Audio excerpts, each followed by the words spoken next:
बिस्मिल्लाहिर्रहमानिर्रहीम अल्हम्दुलिल्लाहि रब्बिल आलमीन वस्सलातु वस्सलामु अला सय्यदिल अंबिया वल मुरसलीन अल्लाहुम्मा सल्ली अला सय्यदिना व मौलाना मुहम्मदिन व अहले बैत सय्यदिना व मौलाना मुहम्मदिन व बारक वसल्लम वसल्लि अलैहि। प्यारे भाईओ, अल्लाह दी ज़ात उम्मीद रखना वा मेरे तमाम दोस्त अहबाब मेरे चैनल दे नाल मुहब्बत रखन वाले बिल्कुल सही सलामत होंगे। अल्लाह खालके कायनात सब दे उत्ते अपना करम ते अपना फजल फरमाए और अल्लाह ताला जल्द ही मक्कातुल मुकरमा और मदीनातुल मुनव्वरा दी बाअदब हाज़री नसीब फरमाए।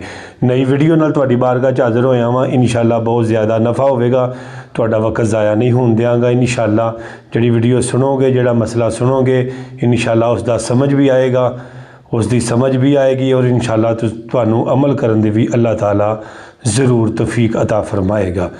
मेरे प्यारे भाईओ, सवाल किया गया है कि बिस्मिल्लाहिर्रहमानिर्रहीम नमाज के दौरान किथे किथे पढ़नी चाहिए। और मेरे प्यारे भाईओ, औज़ बिल्ला जिहड़ी है मतलब है कि तावज़ जिहड़ा है ये किथे किथे पढ़ना चाहिए है। सब तो पहली गल तो मेरे प्यारे भाईओ ये वे, इमाम दे पिछे जदों तुसी फजर दी नमाज़ पढ़नी है, जोहर दी नमाज़ पढ़नी है, असर दी नमाज़ पढ़नी है, मगरब दी नमाज़ पढ़नी है, इशा दी नमाज़ पढ़नी है, ठीक है जी, ईदैन दी नमाज़ पढ़नी है, जुम्मे दी नमाज़ अदा करनी है, ठीक है जी। मेरे प्यारे भाईओ, इमाम दे पिछे तुसी किते भी बिस्मिल्लाह नहीं पढ़नी। इमाम आज़म अबू हनीफा उन्हां दे असी मुकल्लद हाँ अलहमदुलिल्लाह। और असी जदों इमाम दे पिछे नीयत करनी है ना, तो प्यारे भाईओ नीयत तो पहले भी असी बिस्मिल्लाह नहीं पढ़नी है। नीयत तो पहले ही असी नीयत करनी है। या तो नीयत कर लो इन्नी वजह तो वजहिया लिल्लज़ी, ये नीयत कर लो, या ज़बान दे नाल नीयत है दिल दे पुख्ते इरादे का नाम। दिल का तुहाडा पुख्ता इरादा है, फजर की नमाज़ पढ़ना आया, जोहर की नमाज़ पढ़ना आया, असर की नमाज़ पढ़ना आया, मगरब की नमाज़ पढ़ना आया, इशा की नमाज़ पढ़ना आया। अल्लाहु अकबर, अल्लाहु अकबर करन तो बाद दोस्त पहली बहुत बड़ी गलती करते हैं। पहले बिस्मिल्लाह पढ़ते हैं एक चीज़, और उस तो बाद फिर सुबहानक अल्लाह पढ़ते हैं। और बाद नूं देखिया कि बिस्मिल्लाह पढ़न तो बाद औज़ बिल्लाह तो बाद सना पढ़ते हैं। बहुत बड़ी गलती है। इमाम दे पिछे किते भी तुसी बिस्मिल्लाह नहीं पढ़नी है ना। तुसी मतलब है कि शुरू करन लग्या, ठीक है जी, मिसाल के तौर पर अल्लाहु अकबर तो बाद यानी कि असी सिर्फ सना ही पढ़ांगे इमाम दे पिछे। सुबहानक अल्लाहुम्मा व बिहम्दिका व तबारक अस्मुका व तआला जद्दुका व ला इलाहा गैरुक। अगे इमाम पढ़ेगा आऊज़ु बिल्लाहि मिनश शैतानिर रजीम, ते बिस्मिल्लाह इमाम पढ़ेगा, ठीक है जी। ये मैं दस रहा कि बिस्मिल्लाह किथे किथे पढ़नी है। इमाम दे पिछे तो बिस्मिल्लाह पढ़नी हुई नहीं, ठीक है जी। तुसी सिर्फ सना पढ़ के खामोश हो जाना। रकू दियां तस्बीहां और रकू ते उठन तो बाद जदों इमाम कहंदा समी अल्लाहु लिमन हमीदा, असी कहांगे अल्लाहुम्मा रब्बाना वलाकल हम्द, या रब्बाना लाकल हम्द, या रब्बाना वलाकल हम्द, ठीक है जी। और फिर उस तो बाद सजदा होवेगा, सजदे विच तस्बीहात असी पढ़ांगे, ठीक है। बिस्मिल्लाह ना अत्ताहियात शुरू करन लगे पढ़नी है, ना सलाम फेरन लगे करनी है, और ना अल्लाहु अकबर कहंदे बिस्मिल्लाह पढ़नी है। प्यारे भाईओ, हाँ किथे किथे पढ़नी है जरा तवज्जो करियो जे प्यारे भाईओ।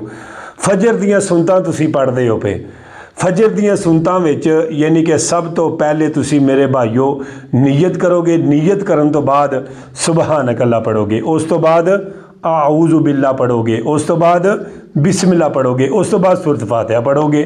फजर दियां सुनतां, ठीक है जी। बाकी दूजियां जेड़ियां भी दो रकतां ने इस तरीके नाल अदा करोगे जेड़ियां सुनतां दा मैं तरीका तुहानूं दस रहा वां। उस तो बाद बिस्मिल्लाह पढ़ांगे और बिस्मिल्लाह पढ़न तो बाद सूरत फातिहा पढ़ांगे, और सूरत फातिहा शरीफ पढ़न तो बाद फिर बिस्मिल्लाह पढ़ांगे। इत्थे बिस्मिल्लाह पढ़ना, ठीक है जी, सुन्नत है, ठीक है जी। और उस बाद सूरत पढ़ांगे। इसी तरह ही मेरे प्यारे भाईओ, फ़र्ज़ अगर बंदा खुद पढ़ेगा तो फिर पहली रकत के अंदर औज़ बिल्लाह भी पढ़ेगा और बिस्मिल्लाह भी पढ़ेगा। ਔਰ ਅਗਲੀਆਂ ਜਿਹੜੀਆਂ ਰਕਤਾਂ ਨੇ ਸੂਰਤ ਫਾਤਿਹਾ ਤੋਂ ਬਾਅਦ ਭਾਵੇਂ ਸੁਨਨਤ ਮੁੱਕਦਾ ਹੋਣ ਤੇ ਭਾਵੇਂ ਗੈਰ ਮੁੱਕਦਾ ਹੋਣ, ਗੈਰ ਮੁੱਕਦਾ ਦੀ ਜਿਹੜੀ ਤੀਸਰੀ ਰਕਤ ਹੈ ਉਹ ਅਸੀਂ ਸੁਬਹਾਨਕ ਅੱਲਾਹ ਤੋਂ ਸ਼ੁਰੂ ਕਰਾਂਗੇ।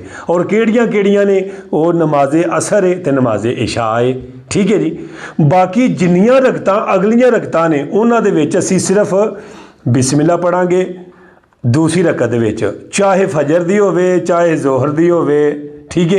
चाहे जोहर दियां दो होण, चाहे असर दियां होण, चाहे मगरब दियां होण, चाहे इशा दियां होण। दूसरी रकत सूरत फातिहा शुरू करन तो पहले असी बिस्मिल्लाह पढ़ांगे, सूरत फातिहा ख़त्म करन तो बाद असी फिर बिस्मिल्लाह पढ़ांगे, अगे सूरत मिलावांगे। ठीक है जी। बाकी किते भी बिस्मिल्लाह दा कोई तसव्वुर मिलदा नहीं। कईयां दोस्तां नूं देखिआ इत्थों तक कि दो बंदे आपस दे विच इस मामले दे विच लड़े ने, उन्हां आख्या जी तहियात मैं साबित करांगा पहला बिस्मिल्लाह पढ़ना चाहिए है, हाला है ही कोई नहीं। और इलम वाले बंदे जिहड़े ने बड़ी जल्दी अगले बंदे नूं फोर्स करदे ने, और जिहड़े दूसरे ने जिहड़े मतलब इतना नहीं पढ़े उन्हां सिर्फ फसाद पाना हुंदा, लड़ाई पानी हुंदी सिर्फ। मेरे प्यारे भाईओ, जिथे जिथे हुक्म अल्लाह दे नबी ने दिता है ना बिस्मिल्लाह पढ़न दा और सुन्नत है वो तुसी अदा करो। हुण अपनी मर्जी नाल सुबहान रब्बी अल आज़ीम पे पढ़ते हो और तुही ये कहो कि मैं रकू जान तो बाद अल्लाह अकबर कहन तो बाद पहला बिस्मिल्लाह पढ़ांगा, तो फिर कई आंदे ने हर्ज की है पढ़न च। ओए अल्लाह दे बंदे हो, तरीका ही नहीं है। हाँ जी। फरमाया इसी तरह नमाज पढ़ो जिस तरह मेरे आका करीम सल्लल्लाहु ताला अलैहि वसल्लम नूं पढ़दे होया सहाबा ने देखा, और फिर सहाबा ने उहदी बकायदा शहादत दी है, बकायदा तरीका दसिया है इस तरीके दे नाल नमाज पढ़नी है। ठीक है जी। प्यारे भाईओ, एक गल क्लीयर हो गई। और दूसरी गल सुन्नत गैर मुकदा जिहड़ी है इशा दियां और असर तो पहलियां, इशा तो पहलियां जिहड़ियां चार रकतां ने उन्हां दे विच असीं जिहड़ा यानी कि पहला तशहद पढ़ लेना ना तशहद, ये तशहद पढ़न तो बाद असीं पढ़ांगे सुबहानक अल्लाहुम्मा व बिहम्दिका व तबारक अस्मुक, यानी दूसरी रकत के अंदर है अपना यानी कि तीसरी रकत के अंदर अत्ताहियात पढ़ने तो बाद, मुकम्मल अत्ताहियात पढ़ने तो बाद तीसरी रकत असीं सुबहानक अल्लाह तो शुरू करांगे।